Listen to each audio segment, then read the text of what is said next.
Hello and welcome to the current episode of Unboxing Russia.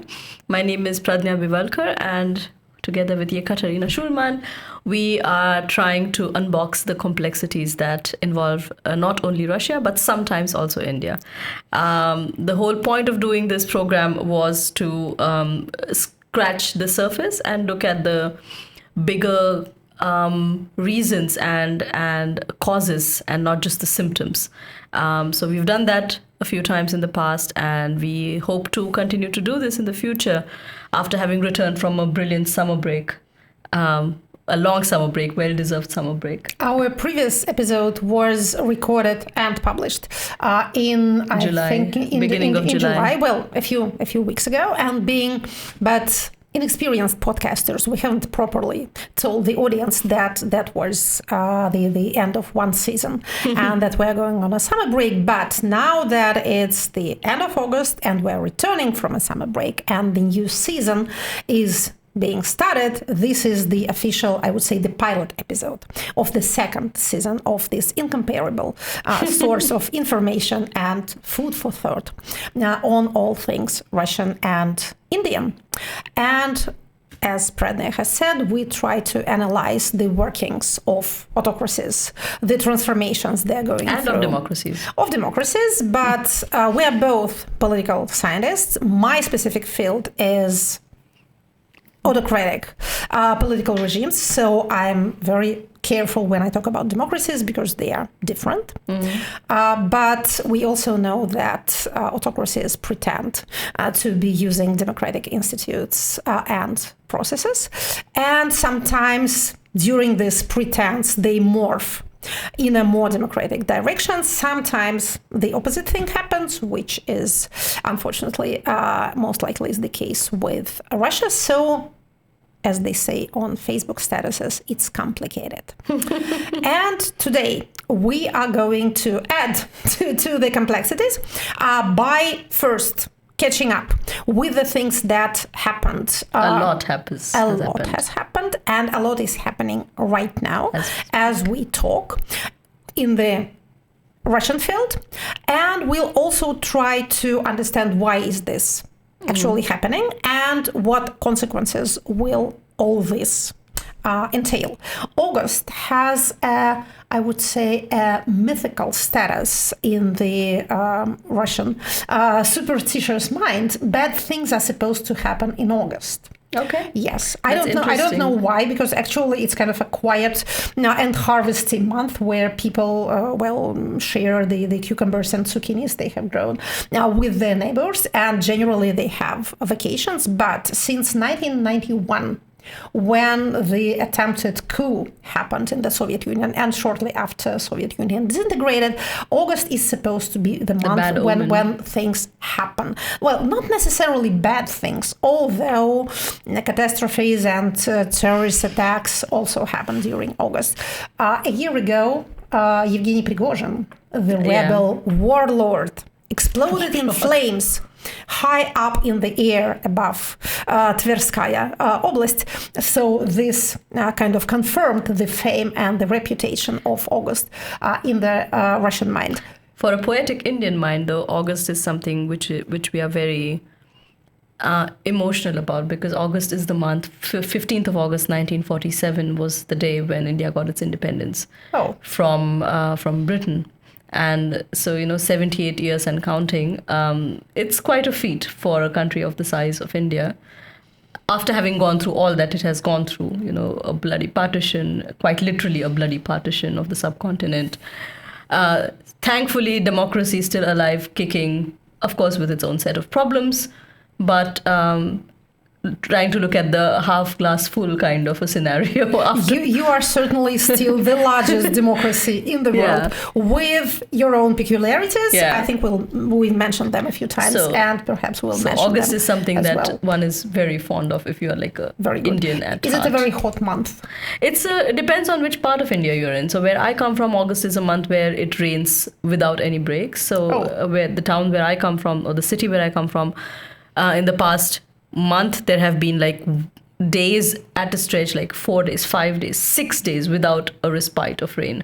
So now the dams are full, it's all lush green, it's very humid. So it's a very different space and very inspiring, you know, this kind of circle of life kind of a thing. But yeah, that's the poetry of August. But a few words about what August stands for.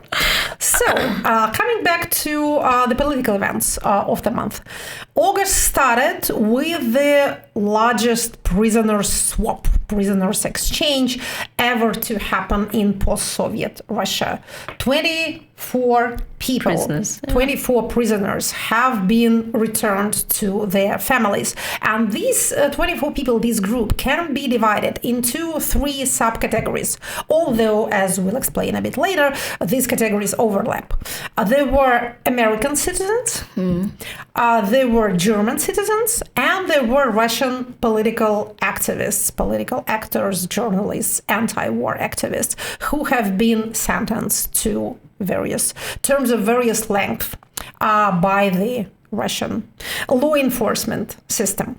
So some of these people were both, for example, like Vladimir Kara-Murza, who was, his family are American citizens. He has a British citizenship, but of course he's a Russian politician who has been sentenced to 25 years of prison on the charge of state treason for his anti-war activities, mainly for speaking publicly. And he was able to return to the States, to his family. But these 3 groups are, well, remarkable when you read the lists of those who have been exchanged. That was a rather sudden event, although I must say that in politicized circles, certain talks about it have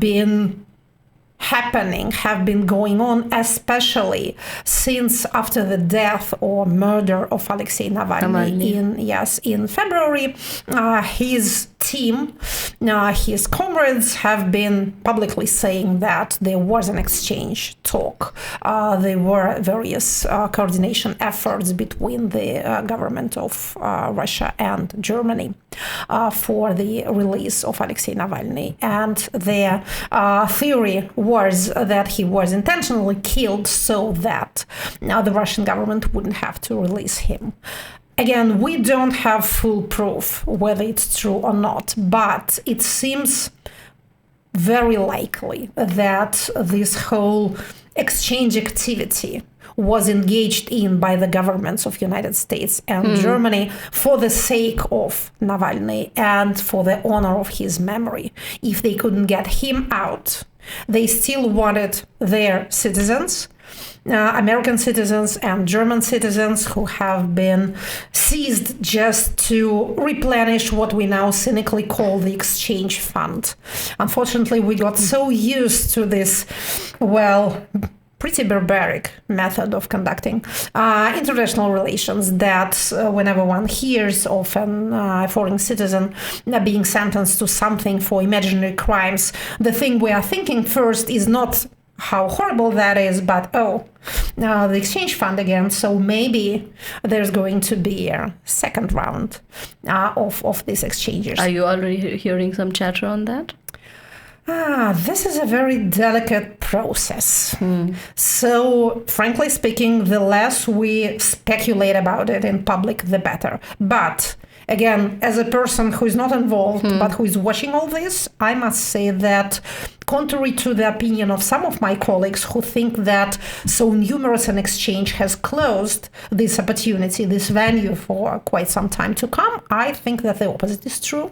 If they once done it, and if all the parties are more or less happy with the result, Russia got its spies and its agents back, thus demonstrating that they don't desert their own guys, and foreign governments got their citizens, which they also need during election periods and elsewhere. So I think that if this experience will be considered successful by all parties, they are more likely to repeat it. But so what you just explained was the news bit of it. Yes. And this is the news as most of the world has also consumed it. You know, all those photo ops and all of that. But what is happening below the surface, like scratching a little below the surface? So when a prisoner swap of this nature happens, it can go two ways. It can either go in a way where you say, oh, like Mr. Putin is getting weak, and so he's just giving into the pressure of the United States and Germans and whatever. Or you can say, he's the savior. He kind of went out on a limb, got our guys back, because that's what you need to do. So which of the narratives was the one which was flying? Actually, when your prime minister visited Russia last time, and that was just the topic we discussed in July, autocrats. Brothers autocrats, yes. He was rather unexpectedly praised by some of the ultra-patriotic bloggers in Russia, and also by some of the oppositional speakers for coming, even risking his reputation. Giving and receiving hugs from an autocrat who is much more of an autocrat than himself, and with a much worse international reputation, for the sake of Indian citizens who were cheated into signing contracts with the Russian Minister of Defense and found themselves in the middle of the bloody war before they knew what they were about. And as a result of this high-level diplomatic visit, they were allowed to go back. So these rescue operations, they always sell well in whatever society, in whatever political environment you find yourself in. Democracies love it, autocracies love it as well.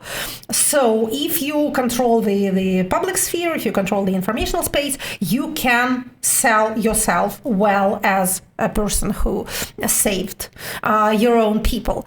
And Russian president even arrived in person to meet hug them, to meet and hug his killers and his failed agents and his spies who got uncovered. He was meeting them just on below the plane where they arrived at. There was the dramatic detail. There was a pretty young pair of people who were living in one of the Central European countries, pretending to be Argentinian, and they were really Russian. And they had two small children who never knew they were Russians, didn't speak Russian. Their native language was Spanish. And they thought they were from Argentina. So they discovered that they were told where they're going only on a plane. And so just imagine this cinematographic scene. So you are coming downstairs from the plane, and then you see Vladimir Putin saying "Buenas noches" to you in a phrase he certainly has just memorized for the sake of this dramatic occasion. My question was coming more from the space of, Mr. Putin is someone who glorifies aspects of history. And had he been kind of on the other side, he would have called out the leader, whoever was in charge of doing this, and called him out to be a weak person who is, kind of giving into the pressures of those bad guys. Well, so that's something that is interesting. Yes, but again, as I said, if you control your media, then you can pursue your own narrative and silence all the other voices. Of course, it does look like the iron jaws of a state have been releasing its prey. So that's not how Russia usually acts. Once you get into a Russian prison, there's no way out. Yeah, unless you sign a contract with the Minister of Defense and you go to war. Then you can do it several times. So you come back and then you kill somebody and then you get imprisoned and then you sign it once more. But in case of political prisoners, enemies of the state, there is no way out for them unless they die. So it could have been understood as a sign of weakness or as a preliminary step before some broader agreement. And I must say, for the honor of our ultra-patriotic sector, that some of them have been anxious about it. Because these people, they live in constant fear of an agreement, what they call treason. They suspect that the guys up there are not conducting this war in earnest, that they're only saying that they are in an existential struggle with the West, but really they are Westerners at heart. They want their comfortable lives back. They still have families over there. They're still over the fence. They still have assets over there, their villas, their yachts, etc. So if you're an turbo patriot, as the expression is, you constantly suspect your own leadership of wanting and desiring to have an agreement. And this swap certainly may be construed as something that is likely to happen if you want to prove to your opponents that you can be dealt with, that you keep your word. So you can also be trusted on an agreement on a bigger issues, for example, territorial issues. That's what they are. That's what they are afraid of. So, on one hand, you say that there is no trust now between you and the West, that the West has been lying to you for decades, have been deceiving you, and this is now the official narrative. Russian president loves it. And this is, by the way, in weird contrast to his usual strongman rhetoric. He just enjoys saying how many times he's been deceived. But on the other hand, you are having behind the scenes agreement with these very parties. And so what? Again, if you enjoy the advantages of an autocracy, being an autocrat, you don't have to answer uncomfortable questions because there's no one to ask you. And if people ask them, they ask in an empty space. So, as I said, you can just sell your own narrative. And to add to this point, I think a couple of days ago, another exchange has happened. This time, the prisoners of war exchange. 115 people. For 115 people, so numerically equal exchange between Russia and Ukraine. And what is interesting is that from the Ukrainian side, they gave up Russian conscripts who were taken prisoners during what is now almost officially called an incursion in the Kursk region, of which we'll have to talk in more detail because this is the second momentous event that has not just happened in August, is happening. It's continuing. It's happening right now. But to conclude with this exchange topic, you see this prisoner swap happened just now, and these conscripts were taken a week ago. So this means that the communication process, the coming to an agreement process, which is usually described as so complicated, and in case of these political prisoners, we are told, unofficially of course, but by numerous speakers, that it has taken months. That it has started in 2023, that it got to a stall when Navalny died, and then it was resumed. So we see that when there is a will, there's a way. So again, I don't know if it's an advantage of autocracy or whether democracies can act quickly too.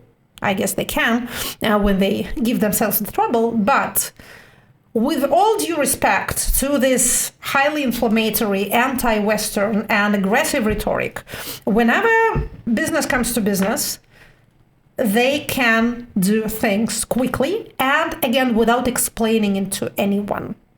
Because the way they talk, the way official propaganda talks about Ukrainians and Ukrainian side is, of course, by dehumanizing them, by describing them as satanic, as subhuman. Nazis. Of course, Nazis is the mildest term that is being used. There are worse than that.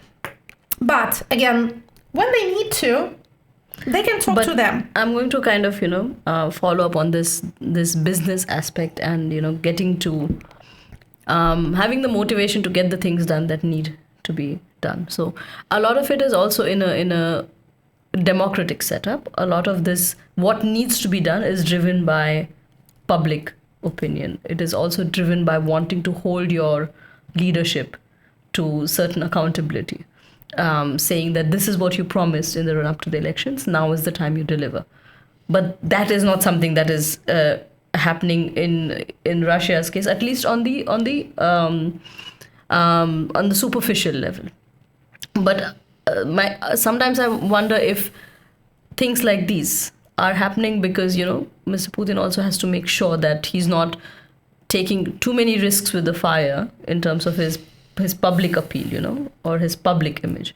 So do you have anything that comes to your mind in terms of how this prisoner swap feeds into that conversation of, keeping up his image in terms of the public to kind of keep them happy?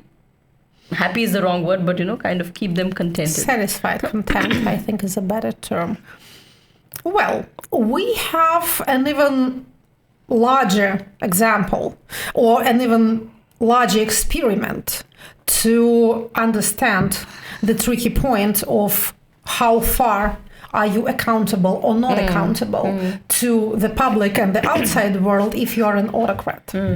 This Kursk incursion, or the newest term used by the Russian official speakers is territorial uncertainty. I love it. You know how is it being used? The Central Electoral Commission is announcing that in certain regions of the Kursk Oblast, where the Ukrainian armed forces currently are, the elections, the local elections won't be held because there's this unified voting day on the 10th of September across Russia. And in Kursk, elections were also to be held, but now they're called off. And the official explanation of this is that elections are called off on the grounds of territorial uncertainty. So that's how you formulate that the foreign army is actually staying on your territory. So, again, I don't want to ramp up the rhetoric and say that it's for the first time in 70 years that the boot of a foreign soldier has stamped the sacred ground of Russia. Actually, that's not quite true because there was a territorial conflict between Russia and China. Territorial uncertainty. Of course. And Soviet Union gave up a part of its territory to China as a result. And this happened after the Second World War. But that episode is largely forgotten. However, it is certainly something new that the so-called old territory, the canonical territory, internationally recognized territory of Russia has also been subject not just to drone attacks or missiles and rockets, but to actual foreign army presence. And the official reaction has been, I would say, shockingly muted. Really? Really. Again, it's not the business of political scientists to be surprised at anything. And I can't say I was personally shocked that much, but I know how the system works. I know how important it is for the leadership to constantly send this message that everything is normal to the public. I know why they call the war the special military operation. I know why they invent all those ridiculous terms like loud sound for an explosion and negative growth for actually failing economic parameters. I know all that, but again, it's always curious to find where's the limit, if there is a limit to this. How much can you downplay? Of course, the territory that has been seized by Ukrainians have not been large, but it's certainly not like 3 villages. It's more than 90 territorial bodies, and more than 130,000 people have left this territory, which is, again, even by Russian standards, it's substantial. It's quite a lot. And the official discourse about it is that it's a situation in the Kursk region. There has been absolutely no pronouncements to the effect that it's some new phase of the war, that some new sort of reaction is to be expected from Russia. On the other hand, on the opposite hand, I would say, we are told by official speakers, including State Duma deputies, that we should not expect quick results, that the Ukrainian forces will be squeezed out, but this will take time. And if you only judge of the situation from official TV news, you'll get the impression that there's some kind of federal program to help the citizens of Kursk region to relocate and to pass the remainders of their vacations in a more comfortable way, because all the media attention is on helping those that are moving out without even mentioning why the hell are these people moving out, and how the school children will be able to go to school in their new places of residence, which means that these people will not return in September. And as you remember, the whole thing started in the beginning of August, and how the students will be able to go to universities someplace else, etc., etc., etc., and how the whole country is unified in doing what? In helping those people, not in rising up as one man to chase the enemy out of its territory, but to help the refugees, and they are not even named refugees. But going back to my original question, Yes. which was about the ratings or the public opinion, and if that has taken a hit in how the public sees or hears to Mr. Putin. Because, of course, you made this very valid point that when you have the entire media in your pocket, you can curate the narrative that you want to put out. But beyond a point, there are very logical suspicions that, that a fairly decently educated person can come up with. So is that something that is already happening, where people are, starting to take a moment and say, hey, wait a minute, but, of course we are helping them, but why do we need to help them in the first place? And is the special military operation really going according to plan? And is Mr. Putin telling us the whole truth? Because you can tell elements of a story and say, I didn't lie. Of course. I just chose not to tell you the painful parts. Not to accentuate these or parts to which kind you of actually amplify. Don't want to hear about. Yeah. So is that a conversation that's somehow happening? Well, there is no space this conversation can happen in. This is what autocracies do. They destroy But YouTube? the platform. Telegram? They're trying to block the YouTube. Okay. Again, another thing that has started to happen in August is technical difficulties with YouTube in Russia. So far, it has been limited to desktops and TV sets. If you watch YouTube from your mobile gadget, then it seems to be working all right, but on your desktop, not so well. Russians don't seem to be happy about it. There have been, again, the result have been rather paradoxical. Actually, YouTube is not exactly a space people go to for political content. The most popular channels are those with the cartoons and DIY videos and recipes and self-help and entertainment. The political segment of YouTube is, well, it's significant politically, but numerically, it's not so much. It's pretty small. So maybe we should kind of come up with a recipe show, like a... where we can cook and talk about politics. I've been thinking about that too. Of course, and we represent two such immensely rich culinary cultures of the world. We have so much to say for the rest of humanity. Yeah, people, you don't know what you are missing. So we'll think about it. The sub podcast, the kind of spin-off of unboxing Russia. How shall we call it? Like eating up Russia? No. Doesn't sound too well. No. Ingesting now. No. We have to brainstorm a little bit. Or we can do a DIY thing, just make up your own versions of the truth that are being told. So there are these 5 versions of truth. Okay, the true blogger would have asked the audience, True. Please post your version in the comments. That's what I'm told real bloggers do. For the cooking show with politics. For the cooking show, political cooking show, Russian and Russian/Indian. We can do it by turns. So one week you are doing your Indian something, and next week I'm making the kasha, or pickled cucumbers. Salted cucumbers, actually, pickled cucumbers are not a thing. So.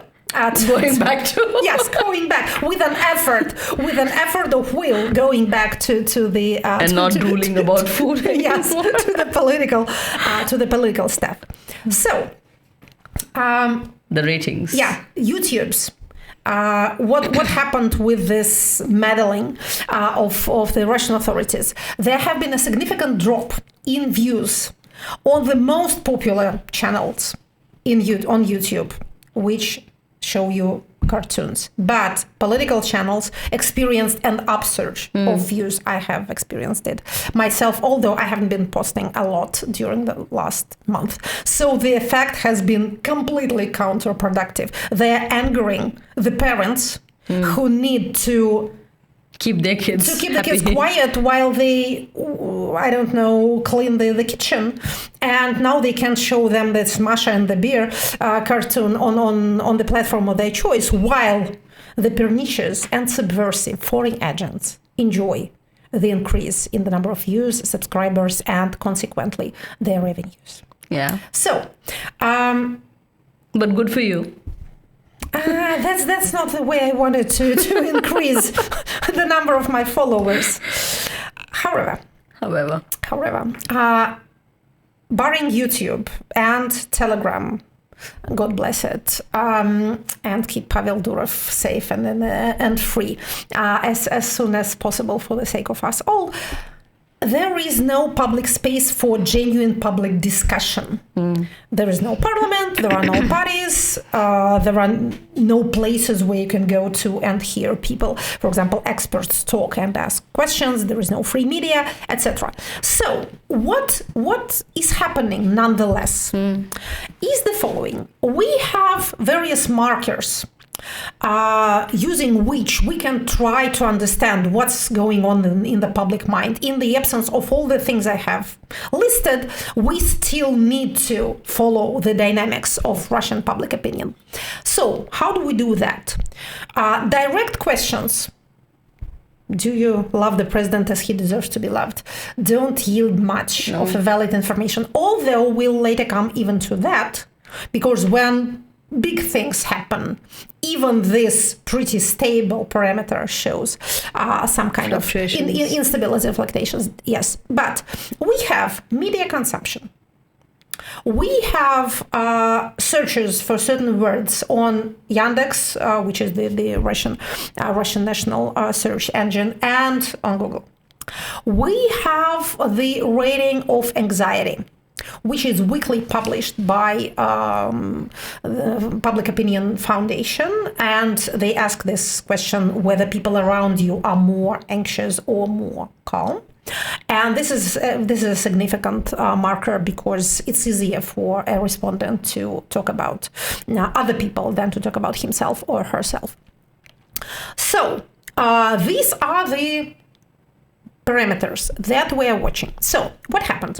Media consumption in general, again, not the foreign agents, YouTube and Telegram channels, but actual official good old TV news, have not experienced any upsurge in consumption. On the opposite, there's the usual seasonal decline. Word search. There was an increase for the word Kursk, which is the name of this region, but it was really very short, like for 2 days maximum, and then it fell down again. Although the thing that is happening over there is still happening. It is not over. It's not like a terrorist attack, although it's been now officially diagnosed as a terrorist attack. So there's the so-called counter-terrorism operation regime on this territory. So it's not a military law, martial law. It's a counter-terrorist operation, which is headed by the Russian law, not by the Ministry of Defense, but by the FSB. Of course. So they are of course the best people, the most competent people to deal with a foreign army. Of course, with the West. Yeah, they are the most competent the pernicious West. So, in 5 days after the start of this incursion, the word tickets was more sought in the Russian blogosphere than the word Kursk. Of course, tickets. August, to go. Well, tickets like train tickets or plane tickets. Yes, flights. But not like for escaping. No, no, not really. You can't escape from a territory occupied by another army by just boarding the train. Unfortunately, you have to use other methods, sometimes going on foot. So it's the usual vacational, seasonal type of surge. Anxiety went up. And for the first time in many months, the number of those who said that people around them are anxious coincided with a number of people who think that those around them are calm. Before that, the calmness line was higher than the anxiety line. It is not on the level of, mobilization, which was the most horrid nightmare experienced by the Russian society. Then anxiety level was above 70%. Currently, it's 46%. But it's more than it was for many, many previous months. We'll see how this tendency will look next week. They publish the results every Friday, so we'll have to take a look. That's another parameter. And then the direct question, which I just said was not too informative, also showed a decline. It's a decline like from 76% to 73% approval rating, presidential approval rating, which is not much. I remember reading a joke on the internet that the presidential rating has dramatically dropped to 99%. So that looks a little bit like this. It's like the elections that you had. Yeah, something of this kind. So it's not significant, and we'll have to see whether it's a tendency or just a fluctuation. But it is, again, insignificant as it is something we have not seen previously for many, many months. But the question that we are actually trying to approach is this. If you are not accountable to the electorate, because there are no elections and you control the outcome of the electoral exercise whenever you choose to conduct one, if you are not accountable to the law, because there is no rule of law, and you control any court decision that happens. And accountable to the people. If you are not accountable to the public, in a way democratic leaders are, and they are sometimes quite often forced to step down even if they have not done anything illegal, nor have they lost an electoral campaign, but public outcry is so loud that for the sake of their party, for the sake of the next electoral cycle, or just for the sake of their personal and political integrity, they are obliged to relinquish their position. And you are not accountable to the outside world because you have pretty much severed all the relations with it, and you no longer have to worry about your reputation. And you have owned up your own status as a bully. Yes. And you seem to enjoy it a lot and try to capitalize on it. So if you don't have all these forms of accountability that democratic or even semi-democratic leaders suffer under, what is the limits of your freedom of hands? How much can you get away with? Can you cede a part of your territory to the enemy and pretend nothing has happened? Can you conduct a war year in, year out, no results, and still lull your people into an illusion that nothing much is happening? When is the tipping point? The tipping point.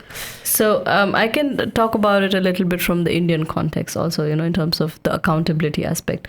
So has the current government in the past played down, for instance, conflicts with the Chinese army? on India's eastern front.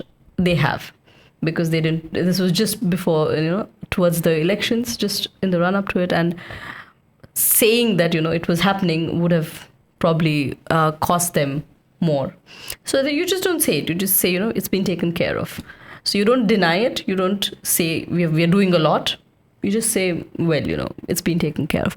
But what I want to kind of right now address also in terms of accountability is two things. One is this aspect that you brought up, where you sever ties with the people around you or with the world around you. And Mr. Modi was, I think the last episode we did was when Mr. Modi visited Mr. Putin, with all the bear hugs and everything that goes along with it. And now he was just a few days ago visiting Mr. Zelensky in Ukraine. Why did he have to do that? To save his face, to kind of balance it out, his act with the West. Because it was high time he did that. And it was not just coming from the geopolitical conversation. It was also coming from a lot of domestic economic pressures. So you have to deliver on certain things. You also have to make sure that your partners are happy. So to keep your domestic partners happy, you also have to have your international partners somehow content, if not happy. So it is this, trying to balance the act.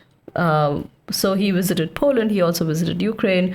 There was, again, this very uncomfortable bear hug. The Indian media showed it from one angle where you don't see Mr. Zelensky's face. Some of the Western press showed the photo where Mr. Zelensky has like a very, grim face. And then they're saying, maybe there was too much sun on his face. So, that's open to speculation. But I don't think he really enjoyed that, the hug. And it kind of showed, because the first site that Mr. Modi visited in Ukraine was, in fact, a site of historical importance, where they showed him a museum about, what has happened in the war, and a memorial to little children. So that's a little bit about that. And the second accountability issue, which has been a problem for India, especially in the past few years, is safety of women.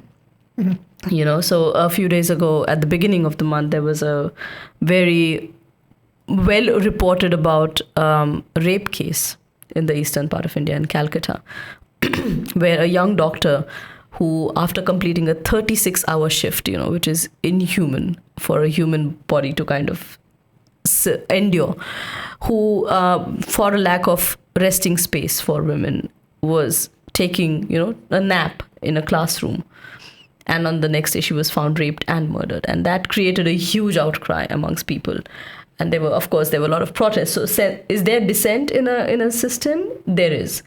But what India is failing at, and that's where the whole semi-democratic kind of thing also comes in, is that this dissent is not translating into anything. So there are huge rallies, there's a huge outcry on social media. In real life, you have protests, you have marches, you have candle marches, and all of that.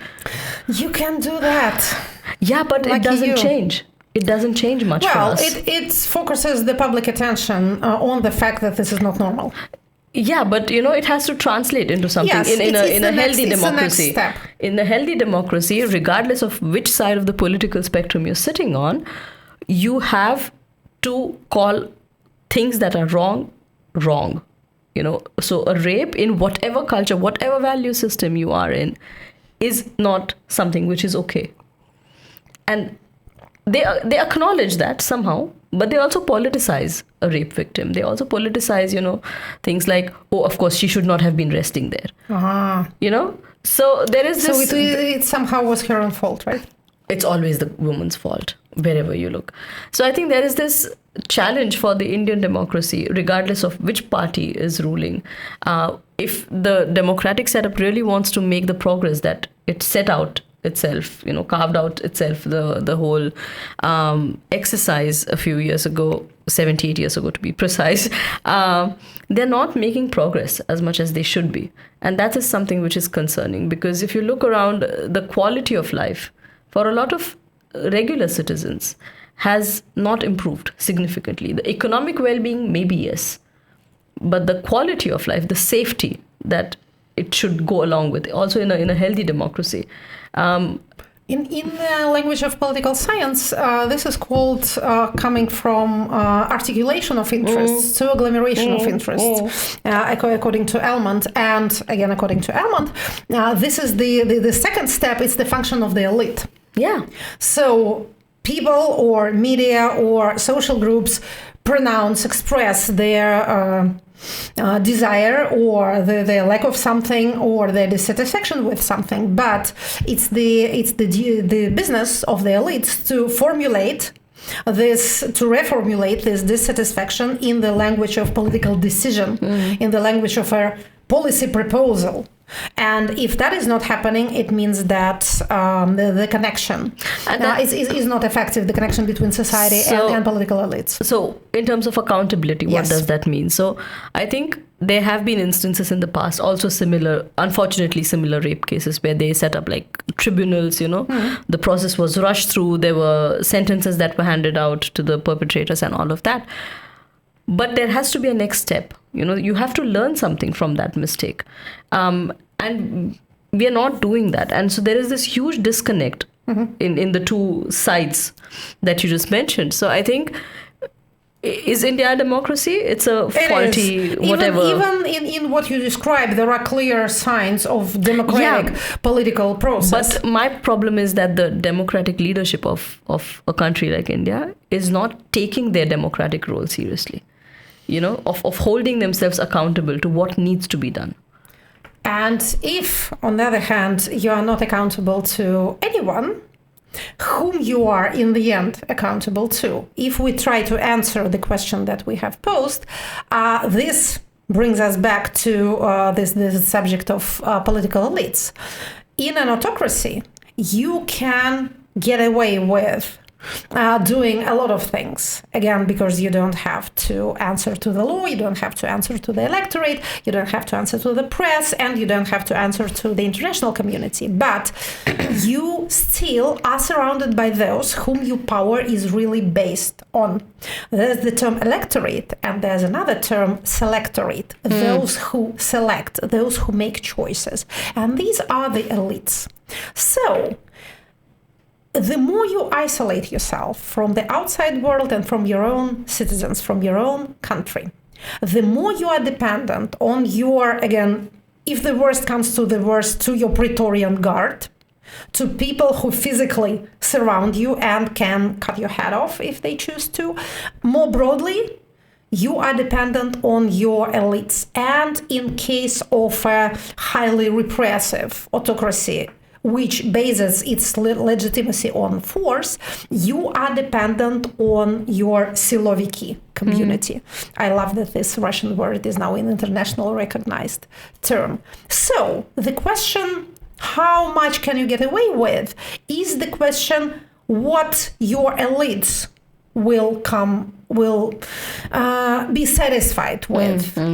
At what point will they think that the troubles of people in Kursk can also become their own troubles? So far, they don't seem to be very anxious about it. But at the same time, again, I know that doesn't sound too scholarly, but there is a sense of problems piling up. Like it was a year ago, this attempted military coup by Yevgeny Prigozhin of the blessed memory was not a success. And again, he was killed a few weeks later. So the system kind of survived it. But it created an impression that such a thing is possible. And then a number of other unfortunate events happen, from now rather numerous terrorist attacks organized by, allegedly radical Islamist organizations. And recently there was another one in the Russian prison with hostages and victims. So this is happening. And on the front line, nothing much is happening in favor of Russia, although, again, as far as I can understand it with my very, very, very civic mindset, Russian forces are kind of progressing in Donetsk region. But Now there's this Kursk situation, as the expression goes. And no matter how you try to wrap your head around it, you still can't convert it into any great success of the special military operation.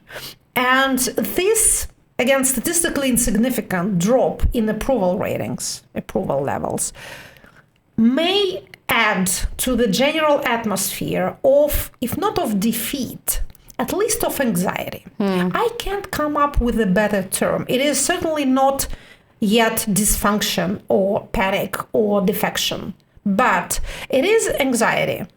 And coming back to the sociological data, although approval levels for the special military operation have been on the rise recently, that was before the Kursk episode.